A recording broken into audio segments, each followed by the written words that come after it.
اونچا مقام و ترقی یوں ہی نہیں ملتی، اس کے لیے اسے سخت محنت کرنا پڑتا ہے۔ سخت محنت کے ساتھ انسان میں ترقی کے عزائم بھی ہونے چاہیے۔ اگر اس کے اندر عزم و حوصلہ نہ ہو تو وہ نہ ترقی کی سوچ سکتا ہے اور نہ ترقی کر سکتا ہے۔ اس لیے ترقی کا عزم کرتے ہوئے جہد مسلسل کے ساتھ اپنی منزل حاصل کرنے کی کوشش کرنا چاہیے۔ مرکزی خیال: انسان کو ترقی کی راہیں کھوجنا چاہیے اور سخت محنت کے ساتھ منزل حاصل کرنے کی کوشش کرنا چاہیے۔ چوتھا شعر: طلب و علم ہے پاس نہ اپنے ہیں ملک و مال، طلب و علم ہے پاس نہ اپنے ہیں ملک و مال، ہم سے خلاف ہو کے کرے گا زمانہ کیا۔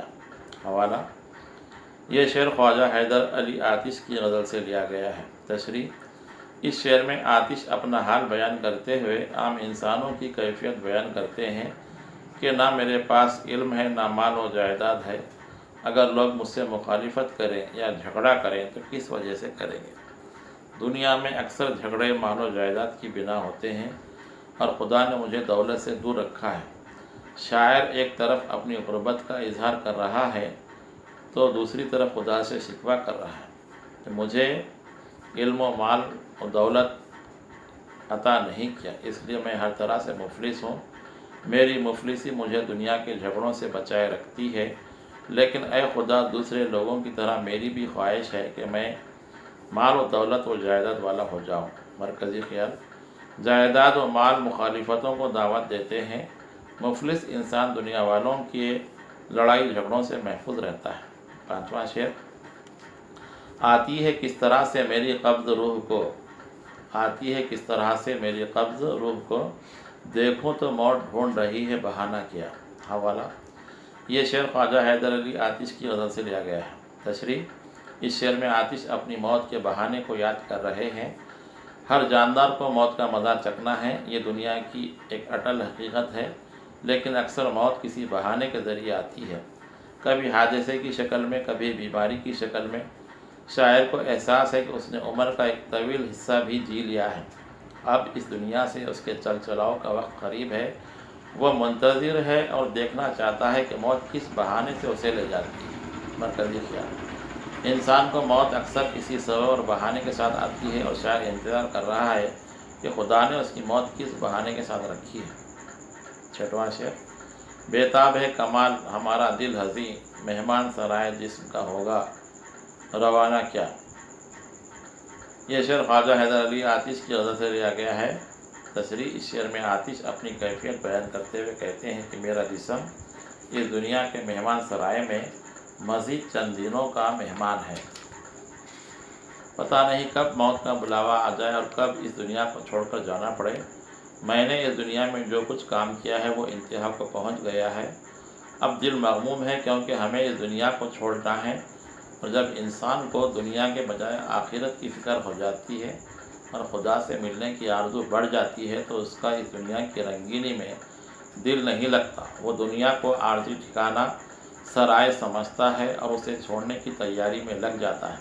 مرکزی خیال: انسان کے لیے دنیا عارضی ٹھکانہ ہے اور اسے ایک نہ ایک دن اپنے ہنر، اپنے کمال کو چھوڑ کر جانا ہے۔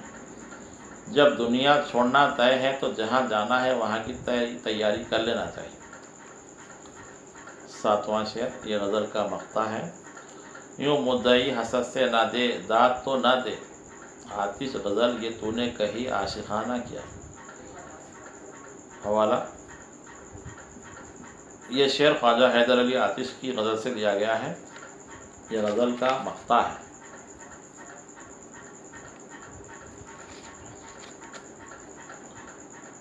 تشریح: غزل کے مقطع میں شاعر آتش اپنی شاعری کی پڑھائی بیان کرتے ہوئے کہتے ہیں کہ میں نے جذبہ عشق میں ڈوب کر غزل کہی ہے۔ اگر کوئی مجھ سے حسد کرے اور حسد کے جذبے کے تحت میری غزل پر مجھے داد نہ دے تو کوئی بات نہیں، لیکن مجھے اطمینان ہے کہ میں نے شاہکار غزل کہی ہے۔ شاعر یہ کہتے ہوئے اپنی شاعری کی اہمیت واضح کر رہا ہے اور سامعین کی برائی کر رہا ہے۔ اردو شعراء نے اکثر اپنی شاعری کی خود تعریف کی ہے۔ مرکزی خیال: لوگ شاعر کے کلام کی تعریف کریں یا نہ کریں، شاعر کو اطمینان ہے کہ اس نے اچھا کلام پیش کیا ہے۔